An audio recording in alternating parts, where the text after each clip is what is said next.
Bersyukur terhadap nikmatku, kata Allah, akan aku tambahkan nikmat tersebut.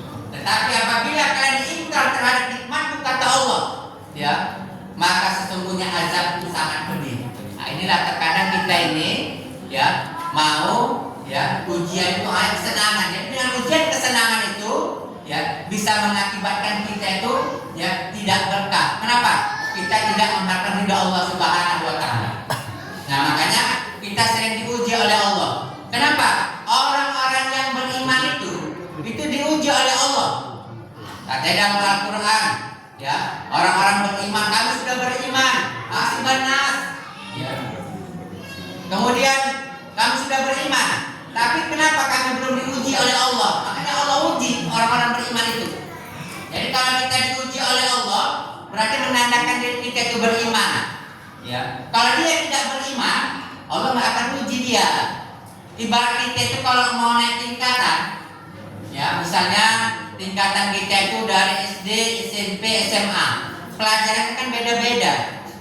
Nah, jadi kalau kita sudah naik tingkatan dari SD, SMP, ke SMA, kan semakin tinggi ilmunya. Nah, itulah yang kita harapkan, bagaimana, ya, kita untuk mendalami, ya, keilmuan kita itu supaya kita itu bisa, ya, mengaplikasikan dalam kehidupan ini. Ya, makanya orang-orang beriman itu sering diuji oleh Allah Subhanahu Wa Taala. Maka ujiannya bermacam-macam. Wala nabluwakum bisyai'in minal khawfi wal ju'. Ya, kami uji kalian dengan rasa ketakutan. Takut kita ditangkap polisi. Takut kita itu ditangkap hansip. Nah, rasa takut kita itu ada. Makanya jangan salah, ada manusia yang tak takut, nah itu tak punya malu lagi. Makanya kalau masih ada rasa takut dia sama Allah, sama manusia, berarti dia masih beriman. Kenapa? Diuji rasa takut tadi. Kemudian rasa kekurangan harta, miskin. Ya, terkadang kita ini pun kalau diberikan oleh Allah kekayaan pun, kita pun susah juga jadi kita ini. Mulai dari miskin dia berdoa, ya Allah, ya, berikanlah aku harta yang banyak, ya Allah. Ya. Kemudian dikasih Allah harta yang banyak, tiba-tiba lupa dia sama Allah. Contoh, sahabat Nabi, Sa'labah. Kenal nggak Sa'labah, Pak? Pak, Sa'labah kenal nggak? Yang di kampung Tembung sana itu, Sa'labah itu. Ya. Sa'labah itu dulu, ya, sholatnya tak tinggal berjamaah dengan Rasul. Ya, mulai dari subuh, zuhur, asar, maghrib, isya, ya, tak pernah tinggal sholatnya berjamaah. Itu Sa'labah. Ya, Sa'labah. Alhasil apa? Begitu sholat, ya, assalamualaikum warahmatullah, assalamualaikum warahmatullah, selesai, ya, langsung Sa'labah tadi pulang. Jadi beberapa saat kemudian ditegur Rasulullah. Ya, sebelum pulang ditanya Rasulullah, Sa'labah, ku perhatikan kau ini beberapa hari ini, kenapa kau tak berzikir dulu? Kenapa kau langsung pulang? Lantas apa kata Sa'labah? Ya Rasulullah, aku ini miskin, ya Rasulullah. Ya, miskin kau kenapa? Bukan miskinnya, apa kau tak punya pekerjaan? Tidak, ya Rasulullah. Jadi apa yang membuatmu miskin? Ya, sarung nih, sarung. Ya, ini berbagi aku sama istriku di rumah. Jadi kalau aku belum pulang dari masjid, udah ditunggu sama istriku di rumah. Sarung, bukan dalamnya. Sarung. Ya, yang tanya sarung. Ya, jadi kalau sarung ditunggu oleh istrinya supaya istrinya pun sholat juga dia di rumah. Alhasil apa? Udahlah, besok kita jumpa, ya, di rumahku, kata Rasulullah. Begitu jumpa didatangi rumah Rasulullah, ya, Rasulullah memberikan sepasang ekor kambing, ekor kibas. Kalau di Arab itu kibas namanya. Kalau kita bilanglah kambing. Sepasang kambing. Ya, jantan dan betina. Dan ini korawat ini. Jadi yang namanya pemberian Rasulullah, kemudian sudah didoakan Rasulullah juga. Alhasil apa? Kambingnya sebulan sudah banyak anaknya. Ya, sudah banyak anaknya, lama-kelamaan. Sa'labah tak muncul lagi dia. Ya, kemana Sa'labah ini? Kata Rasulullah. Ya, ditanya, sama sahabat. Ya, hai para sahabat, ya tanya Nabi, di mana Sa'labah ini? Siapa yang nampak Sa'labah ini? Ya, ada sahabat mengatakan, ya Rasulullah, Sa'labah ini sekarang sudah repot. Repotnya kenapa? Repotnya dia itu sekarang ini banyak kambingnya. Alasan apa? Saking repotnya tak lagi dia melaksanakan sholat di masjid. Jadi di mana dia sholat? Tak tahu lah ya Rasulullah. Entah di rumah kah, entah di tempat ngangon kambing dan sebagainya, kami pun tak tahu. Alhasil apa? Didatangi Rasulullah lah. Begitu datang Rasulullah, dipanggil Sa'labah, Sa'labah. Ya, sekarang ini kenapa kau sudah tak pernah lagi ke masjid? Bagaimana aku mau ke masjid ya Rasulullah? Ya, tengok kambing-kambingku ini ya Rasulullah, banyak. Oh, jadi karena banyak ininya kau lupa kepada Allah. Ya, jadi tak lama itu Rasulullah jumpai Sa'labah. Alhasil apa? Kambing itu ya dimakan serigala semua. Nah, inilah alhasil Pak, jatuh miskin kembali. Inilah kalau dia sudah ingkar dia kepada Allah dan ingkar kepada Nabi Muhammad. Nah, makanya kita ini kalau diberi harta pun, ya, kita kalau diberi harta, Bapak kalau banyak hartanya, ya, rumah mewah, mobil banyak, ya, tapi kita sakit stroke. Nah, kira-kira harta itu bermanfaat enggak? Susah, kita makan aja pun susah. Makan terkadang pakai daun dulu tak bisa. Daun keladi kan, batang keladi itu pun dimakan. Kenapa? Bukan tak bisa dia makan ayam penyet, bukan tak bisa dia makan yang enak-enak, bisa dia punya uang. Tapi karena dia stroke, tak bisa dia menikmati hartanya kali itu. Alhasil apa? Berobat dia ke Penang, berobat ke luar negeri, berobat. Alhasil apa? Tak sembuh-sembuh, hartanya habis semua. Inilah kalau kita sudah kufur nikmat tadi. Makanya kalau kita mau rezeki kita ditambahkan oleh Allah, ya banyak-banyak kita bersedekah kepada saudara-saudara kita yang kurang mampu. Cuman terkadang kita ini heran, ya kita kurang yakin dalam diri kita. Ya, kita beranggap bahwasanya kalau seandainya rezeki ini aku berikan kepada saudara-saudaraku, nanti rezekiku ini nggak ada lagi, habis, bangkrut. Ya, padahal Allah jelaskan dalam Al-Quran, ya doa 1000 dinar itu, wa may yattaqillah yaj'alhu rizqan min haitsu la yahtasib.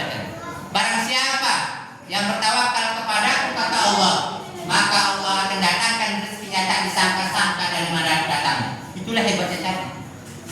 Kita ini tak yakin, kadang kalau udah kota infak lewat, ya, dibukanya dompet, ya, tengoknya ada uang 100.000 uang merah, ada uang biru uang 50.000, ada uang 20.000, ada uang 10.000, ada uang 5.000, ada uang 2.000, selanjutnya pun ada uang 1.000. Ya, kira-kira ini ya. Nah, kira-kira yang mana lah nanti mau kita masukkan ke kota infak tadi? Nah, inilah kita tak yakin gitu. Tak yakin. Makanya ya kita harus yakin rezeki itu Allah yang menurunkan, Allah yang memberi.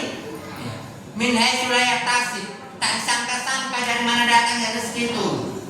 Tak yakin kita. Ya. Aku pernah sekali, ya, ketika lagi paceklik, yang namanya kita ini namanya rumah tangga, pasti pernah kita tak punya uang, pernah. Saya yakin. Ya. Jadi begitu ada tetangga, ini uang pas-pasan nih. Tetangga bawa anaknya datang ke rumah. Assalamualaikum Ustaz. Waalaikumsalam. Kenapa Bu? Tolong Ustaz, anak saya sakit kali Ustaz, mau berobat Ustaz. Uang kami nggak ada Ustaz. Alhasil apa? Ya, minjamlah kami Ustaz. Saya hubungi sama istri. Ya. Kemudian dibilang istri, Bang, uang saya tinggal ini tok Bang, ini mau susu nih Bang. Kira-kira gimana? Udahlah, kasihkan dulu lah sama tetangga kita yang dia mau berobat anaknya. Alhasil apa? Kami kasih. Udah, nanti kalau ada uang nanti ganti aja. Nah, jadi udah, silakan. Tak lama ada pula yang telepon. Assalamualaikum Pak Ustaz. Waalaikumsalam. Ustaz, nanti malam ada jadwal Ustaz. Tak ada Bu. Ya, Ustaz kasih ceramah ya di masjid kami. Alhamdulillah, itulah harus kita disangka-sangka tadi. Ya, habis mengisi ceramah, ya. Bu, bawa apa? Memang ada amplop ya, tapi tak mungkin karena amplopnya yang isinya ya. Kalau amplopnya banyak, isinya ini kan gitu. Nah, jadi sampai pula saya kasih sama orang rumah istri. Begitu dibuka, ya, begitu dibuka, 5 lembar uang merah. Bayangkan yang dikasih uang 50.000 dibalas oleh Allah 5 lembar, dan kita pun karena kita istilahnya tak yakin, kita ada jadwal, tapi tiba-tiba diberikan minyak kereta tadi. Nah, itulah dia. Makanya kita itu kalau mau bersedekah itu, ya kita jangan hitung-hitungan. Kadang kita ini hitung-hitungan. Ya, makanya ya bagaimana Allah memberikan rezeki kepada kita. Nah, makanya di bulan Maulid ini ya ada beberapa tips yang bisa kita laksanakan supaya kita mendekatkan diri kita kepada Allah dan kepada Rasulullah. Apa itu Ustaz? Yang pertama, kita ini banyak-banyak mengingat Allah. Mengingat Allah kita banyak. Kenapa? Karena kalau mengingat Allah ini, Allah bizikrillah tatma'innul qulub. Berzikirlah kamu untuk menenteramkan hati. Ingat kepada Allah. Kalau kita nggak ingat kepada Allah, ya Allah pun nggak rugi. Kadang kita nggak ingat, begitu kita susah, ingat kita kepada Allah. Begitu senang, lupa kita sama Allah. Kenapa? Inilah tabiat kita manusia tadi ini. Ya. Jadi dalam keadaan susah, senang, kita berzikir kita kepada Allah, ingat kita kepada Allah. Zikirnya bagaimana Ustaz? Banyak. Ya, ada subhanallah, walhamdulillah, wala ilaha illallah, wallahu akbar. Cuma terkadang kita kalau dalam wirid, ya, mungkin enggak di sini, di sananya itu ya kan. Kalau di kampung kami itu, ya, di kampung kami itu kalau udah wirid bapak-bapak malam Jumat, ya, apalagi kalau sudah zikir, ya, Abdul zikri fa'lam annahu la ilaha illallah. Ah, benar. Yang kedua, la ilaha illallah sampai 3 kali. Mulailah yang keempat seterusnya, mulailah masuk gigi 1, gigi 2. La ilaha illallah, la ilaha illallah, la ilaha illallah, la ilaha illallah, illallah. Alhasil begitu. Kenapa? Saking cepatnya kan. Illallah. Kenapa? Kecuali. Enggak ada lagi la ilaha illallah-nya tadi. Nah, apalagi subhanallah. Selalu pula yang disebutkan. Ini yang gawat kali ini. Kenapa? Terlalu cepat, tapi untuk menenteramkan hati, jangan terlalu cepat-cepat. Ya, subhanallah. Kemudian apa lagi? Alhamdulillah. Si hamlah pula yang dipanggil. Belum lagi nanti Allahu Akbar. Lakban pula yang disebutkannya. Inilah terkadang kita bagaimana kita itu menciptakan hati kita itu ya jernih dan bersih dalam menghadapi ya keinginan kita kepada Allah. Jadi kalau kita ingat kepada Allah, subhanallah. Memasak pun kita bisa dan kita berzikir. Tak perlu kita sambil makan. Subhanallah, enggak dalam hati. Nah makanya ya ulama kita Imam Al-Ghazali dalam kitabnya Ihya Ulumuddin membagi zikir itu terbagi 3. Yang pertama zikru bil lisan, zikir dengan lisan kita. Zikir dengan lisan. Jadi kalau zikir dengan lisan itu ya kita sehabis sholat kita berzikir. Tapi ada juga masjid sehabis sholat langsung bubar. Ada juga memang.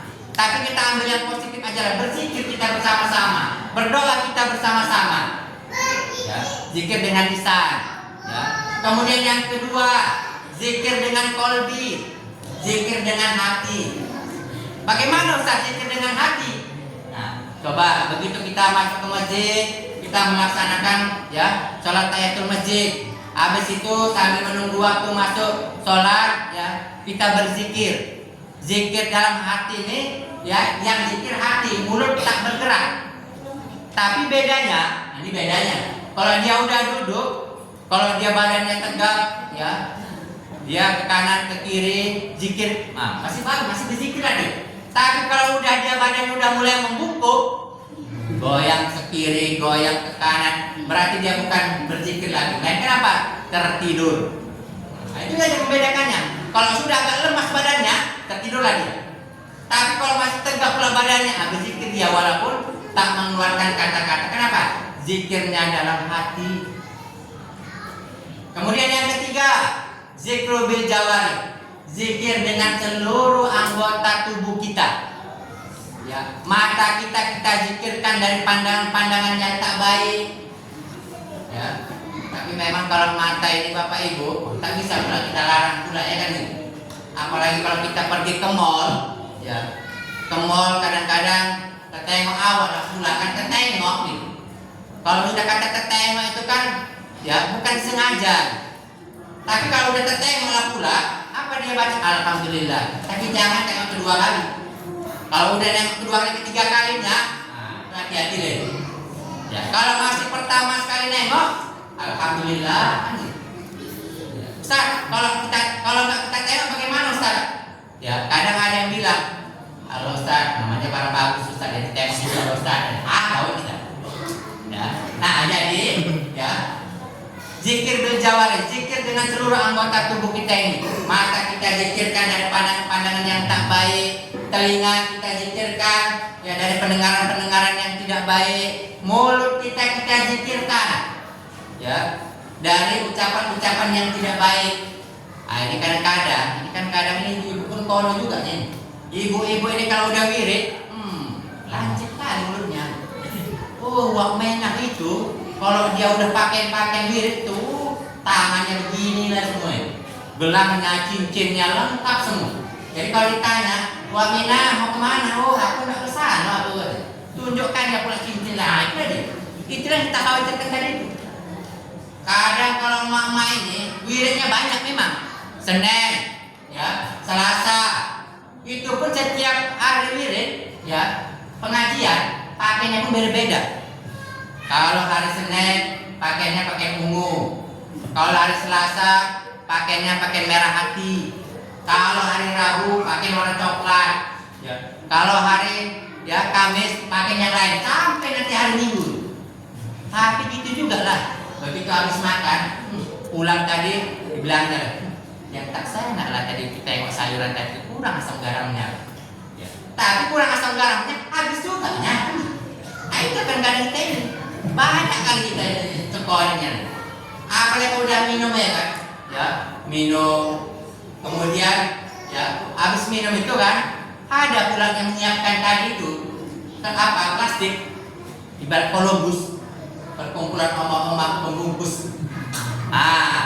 Ada makanan itu kan, ada boleh nih yo cucukku, aduh hancur gitu ya. Tak dikasih nanti susah ya kan, alasan udah boleh.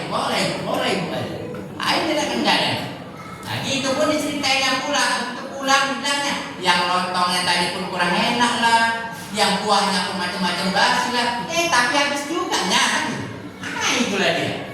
Ya makanya ya jaga lisan kita tadi, jaga lisan. Ya, kenapa? Ya, karena ada istilahnya katanya mulutmu adalah harimaumu. Memang betul juga memang. Gara-gara lidah kita ini lidah, ya, bisa berantem, bisa berseteru, bisa kita berkelahi karena lidah kita ini salah menyampaikan. Ya, makanya hati-hatilah ini kita jaga lisan kita tadi. Kemudian apalagi Ustaz, tangan kita zikirkan dari perbuatan-perbuatan yang tidak baik. Kalau kita punya jabatan, punya pangkat, manfaatkan jabatan kita itu untuk yang baik-baik. Ya. Kalau kita punya pangkat jabatan, manfaatkan. Sekarang ini banyak jabatan-jabatan tadi itu yang mengandung korupsi. Jabatan kita ya boyong KPK semua. Itulah kenapa? Karena tak memanfaatkan jabatannya malah untuk berkorupsi. Itulah salah. Ada pula istilahnya korupsi berjamaah katanya. Itu gawat itu. Jamaah itu kan hanya ada di masjid jamaah. Di luar itu bukan jamaah, itu udah masyarakat. Cuman katanya itu tadi adalah korupsi berjamaah. Memang jamaah masjid yang korupsi kan tidak. Inilah yang harus kita hindari. Kemudian apalagi Ustaz? Ya, kaki kita langkahkan dari langkah-langkah yang tidak baik. Ya, karena bukan apa-apa kalau kita melangkah kaki kita ini untuk melangkah yang tidak baik, maka sudah dihitung oleh Allah. Makanya kata Rasulullah dalam hadisnya, Man kharaja fi talabil ilmi fa huwa fi sabilillah hatta yarji'a. Ini untuk anak-anak tahfiz, ya. Rasulullah sudah mengatakan, barang siapa yang keluar dari rumahnya untuk menuntut ilmu pengetahuan, maka Allah akan ringankan langkahnya tadi menuju jalan ke surga. Nah, itulah dia, sampai kembali. Jadi kalau mana tahu ketika kita menuntut ilmu pengetahuan, ya umur kita pendek, ya, kita sudah dikatakan fisabilillah, jihad kita. Jadi jihad bukan hanya berperang, ya, jihad bukan melawan musuh dan sebagainya. Menuntut ilmu pun termasuk jihad fisabilillah. Nah, makanya orang-orang menuntut ilmu itu, ya Allah akan angkat derajatnya. Makanya dalam surah Al-Mujadalah 11, yarfa'illahu alladziina aamanu minkum walladziina utul ilma darajat. Allah angkat derajat, ya, bagi orang-orang. Yang pertama, orang-orang yang beriman Allah angkat derajatnya. Ya, yang kedua, orang yang berilmu pengetahuan. Jadi kalau orang-orang Amerika sana, orang-orang Amerika, orang-orang Jepang, teknologi mereka canggih, Allah belum angkat derajatnya. Kenapa? Karena mereka belum beriman. Makanya dalam surah itu yang pertama diangkat oleh Allah derajatnya hanya orang yang beriman dan menuntut ilmu pengetahuan. Walaupun dia sudah profesor, tapi kalau dia belum beriman kepada Allah, Allah belum angkat derajatnya. Tapi kalau dia sudah beriman dan mempunyai ilmu pengetahuan, Allah angkat derajatnya. Nah, inilah sudah jelas Allah mengatakan dalam surah Al-Mujadalah.